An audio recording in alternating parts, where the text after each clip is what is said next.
Ooh, yeah, brother. Fight Night Fridays is coming up. We got one more day until we can get to you. So Thursday is your only reprieve to let you know that DLC is what I need. So as the champion, WWE, if you want to come and play, see you on Frontline Gaming Streams.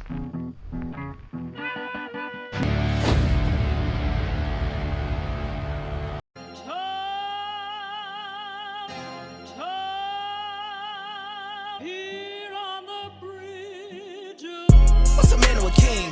What's to the saying? Advancing the line, advancing the payment. You front the game and shoot what said as you claim it. Instant Xbox, spin the block, his legs slide. Fast talker, no riddling, moonwalking, selling moon rock just to make dividends. You in traffic with family? That much making a portrait. Gun kick back, knock grannies from porches. David on the scene, you know that it's scorching. What's a man or a king? What's to the saying? Advancing the line, advancing the payment. You front the game and shoot what said as you claim it. You already know the time, told my boys to hold the line. We gon' shoot it out in seconds, leave you posted like a vine. Bow your head down to the king, leave your roses at the shrine. We stay ready for the war, just need the king to drop the sign. Say what you running from, what you running from. I'm with my team, we bleed green, that's what you wanted, huh? Say what you running from, what you running from. I'm with my team, we bleed green, that's what you wanted, huh? This what you wanted, this what you wanted, huh? Peace and blessings, and welcome back to Xbox Frontline News with your boy, the King. Now, today is a kind of a different episode today because we got stuff to talk about going into next week. We're kind of light on Xbox stuff, but we do talk about the industry as a whole. Oh, pardon me. If it's your first time finding the channel, please like, follow, and subscribe. And if you love Xbox, well, you found your new best friend, me, the King. And we get a chance to talk about video games daily. 100% of the time, having fun. But today, we're going to talk about a little bit of Nintendo stuff. My boy Diddy Kong here is back from the Nintendo Direct. And the Nintendo Direct had a lot of games that the King himself was interested in. And I just want to talk about that stuff and see where you guys rated it. Now, with everybody's talking sales numbers and figures and all this other stuff, with acting like the actual shareholders, which they aren't, and talking about the health of a company that doesn't care about your health at all. I just want to talk about the games. So let's get into the games that I'm looking forward to. I see Tribute Games is going for the jugular. No pun intended. Black Panther and the Cosmic Ghost Rider joined the Marvel comic invasion, and the roster keeps continuing to grow. I got a chance to see this at Summer Games Fest, and I was totally blown away by the level of animations that was shown, by the thought of the developers to bring in newer characters along the way to give it a larger roster than initially thought. I'm super enthused. Now, you can see from my background, I'm a super comic book head. I love Marvel Comics in particularly. And to have Black Panther and the Cosmic Ghost Rider show up, well, you pretty much piqued my interest. My interest was piqued a long time ago when you had Beta Ray Bill and the Silver Surfer. But now that you have more cosmic entities with Nova, Quasar, now you have the Cosmic Ghost Rider, but then you have Earthbound heroes like Black Panther, Wolverine, Spider-Man, and Captain America, along with non-traditional characters like anti-heroes with Venom. I'm personally super ecstatic for everything that's going on here, and I cannot wait to get my hands on this game. Are you tired of those PC gamers aim botting and doing all the things that you can't stand? Are you tired of those cheaters? Well, Battlefield got you. If you want to play with your console brethren, PlayStation and Xbox get a chance to play by themselves. All they got to do, switch crossplay off. Now, crossplay has become more controversial topic in recent years, with plenty of console players often being left frustrated by being matched up with PC players. One way to combat that is to switch crossplay off, of course, but Battlefield 6 is doing things a little bit different. it can help the player base in the long run. First off, Battlefield 6 is an in-game crossplay toggle, which makes accessing the settings easy enough. The Battlefield Studios has spoken to IGN and gave them the information. Now, they could have spoke to lordsofgaming.net or could have spoke to Inside Gamer, but they wanted to speak to IGN. Including the fact that crossplay is being turned off, it still allows Xbox and PlayStation players to play together. We'll chuck some quotes down here to explain at the bottom. This is what they mean. Crossplay is on. If you're a console player, we're looking for other console players in a set time frame, and then it needs to fill up the lobby more. We'll look towards PC players. That's with crossplay on. With crossplay off, console only crossplay happens if you turn it off. When you flip the switch, then you can basically get console only crossplay. And that's what they're trying to do. And they're not filling up the lobby with PC players. So that's great news going forward, because a lot of times people do not want to play with PC gamers. I find that to be frustrating at times. So a good way to combat it. All right, so it's getting a little bit clearer on when the PlayStation Showcase would be.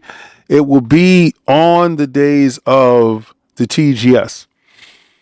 That's exhilarating because we will be in Tokyo during that period of time, and we get a chance to actually partake in all the festivities, which is the PlayStation Showcase. So we get a chance to have hands on what they have there, and we get a chance to talk to Sony reps about the games that they will have there. Now, I believe this is in response to the big bash that Microsoft and Xbox is throwing at the Tokyo Game Show. But this is what I like. I like to see fight. I like to see them show that they're not going to roll over. Metroid Prime 4 Beyond gets a new trailer, and it's December release date, December the 4th.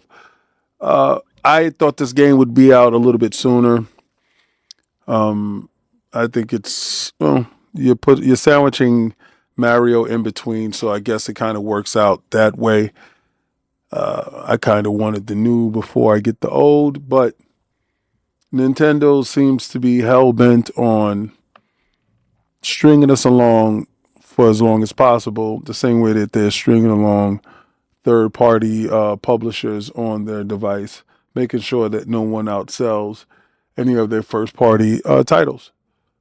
So, again, this Metroid 4 Prime trailer showed me something different. It showed me a couple of new enemies, like the wolf stuff and stuff like that, but it also showed me different locales. And it also showed me traversal. I'm a huge traversal person. So shout out to Samus showing a different level of traversal in the game with a motorcycle, which actually looks sleek and clean. So I know a lot of people out here aren't really fond of the motorcycle. I myself am willing to give it a try, to check it out, to see what it's about, and also just to try something different, because you ask for these companies to do something different, and then when they do, you complain. Can't do that. Can't have it both ways. Now, the Nintendo Direct last week was, I don't know, it was cool. It started off with, the Super Mario Brothers and Miyamoto-san, and, the 40th anniversary of Super Mario Brothers. And me being there for the whole 40 years of Super Mario Brothers, it means a lot. A lot of stuff that they showed was pretty cool. But I'm honestly at a loss for words, because I'm looking for the big Zelda titles, the big Mario titles, and I'm not seeing those show up. Now, we did get, the Metroid Prime 4, and that was cool. They got Pokemon. I didn't like what they did with the Donkey Kong, giving you DLC a month after. Pokemon Legends Z to A, and then they talked about the new DLC, paid DLC for it before the game is out. The Kirby Air Riders is kind of cool. Hyrule Age of Imprisonment, that's kind of good. Mario Tennis Fever, not really a fan of the tennis, but it's okay. Hades 2, Nintendo Switch 2 edition. Me personally, I already playing Hades 2. Stormland says Fatal Frame 2. Now, Fatal Frame 2, Crimson Butterfly, the remake, that was pretty cool within itself. And then, you had Stardew Valley, Dragon Quest Reimagined, Dragon Quest 7 Reimagined, Final Fantasy Remake Integrate. I don't know. Me personally, this direct was okay. And I think that leads to a greater problem when it comes to Nintendo. So, like I said, a short and sweet episode today. But what I noticed is next week we have the Sony showcase supposed to be around the time of the Tokyo Game Show. And me personally, I'm tired of seeing Ghost of Yotei because Ghost of Yotei will be coming out on October 2nd. So I hope that showcase or whatever they plan to put together for the Tokyo Game Show doesn't have that as an option, me personally. But let me tell you the reason why I'm interested in Ghost of Yotei and the reason why I'm purchasing Ghost of Yotei. Do you see the wolf component in the game? Well, the wolf component in the game reminds me of Shadow Dancer. You don't know what Shadow Dancer is? It's a Sega arcade game that had a wolf in it. And you were able to, you know what, let me show you.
So, when that game came home to Genesis, it was minus the wolf.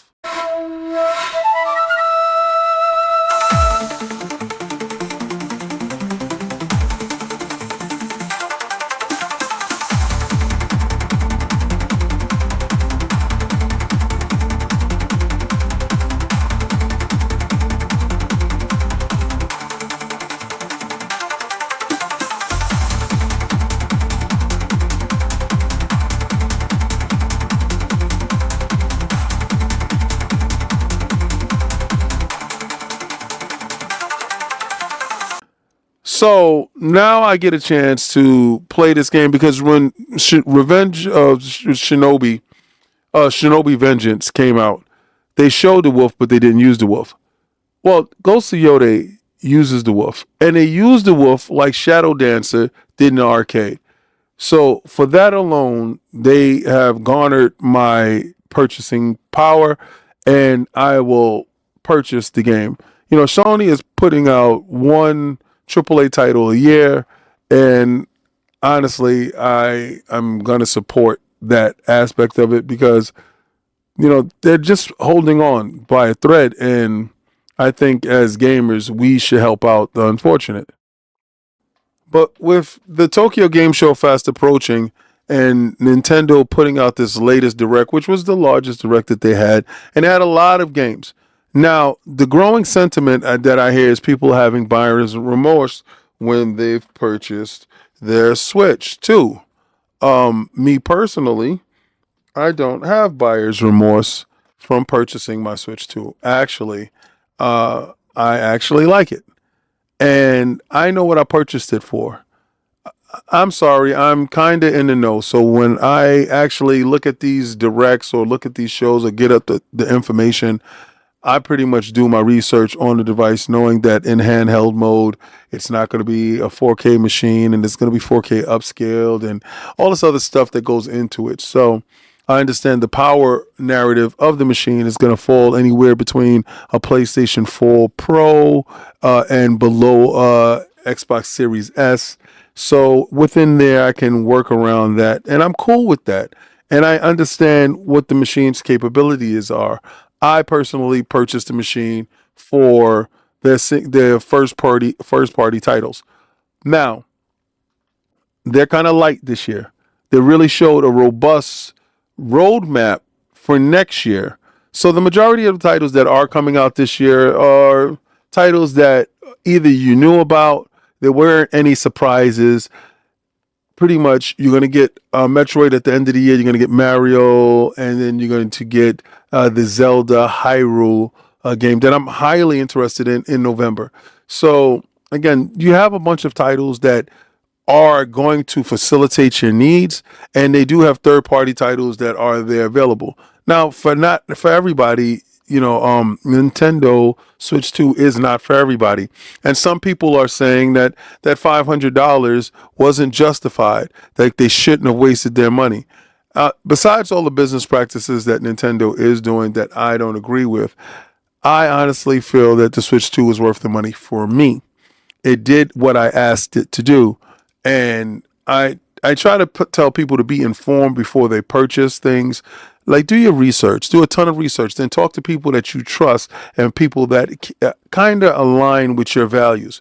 And then you can figure out how you want to go. Because me personally, a lot of people don't think that the Xbox ROG Ally X is worth it. I actually believe it does. I purchased the original ROG Ally and I got rid of it, and I'm waiting to get the Xbox ROG Ally X because that device is going to speak to me. So, me as a consumer, I do my research ahead of time. I find out if the device kind of fits my portfolio. And then if I add the device to that portfolio, that's for me to play games. But this is Xbox Frontline News with your boy, the King. Tomorrow is Thursday, Friday Junior, where we're gearing up for Fight Night Friday. Now, tomorrow, Lord Cognito, myself, and Lord Attic are going to go see Demon Slayer, the movie. We're going to go see it in Japanese with English subtitles. So, again, that's going to be a first for Lord Cognito and myself in the movies, seeing anime in dubbed. So, again, I just want you to know that content is going to show up. And I've been packing, cleaning, doing all types of things around the house, taking care of everything before I get a chance to go. Shout out to one of our partners, Valari, with making sure that they send us the new skins for our pillows. This one I'm going to show and unveil when I'm in Japan. Yes, I'm taking my Valari with me. There's absolutely no way that I can be without my Valari pillow for 2 weeks. I sit down and I game with my Valari pillow at all times. It helps me game longer, it helps my posture. I don't have back strain. It's just a wonderful device for me as I game. Maybe for you too. Go to Valari.com and actually use code IronLord at checkout, and you're going to get 10% off of your discount. But we have a larger discount and stuff like that coming once we get to Japan. You guys can check that out. But again, this is Xbox Frontline News with your boy, the King. Now, I told you Deep Rock was inside Game Pass. Go check it out. The game is phenomenal. Looks dope. Roguelike. But I'm going to go with gamers game and winners win. And I'm going to tell you, like I always tell you, try to play the Game Pass.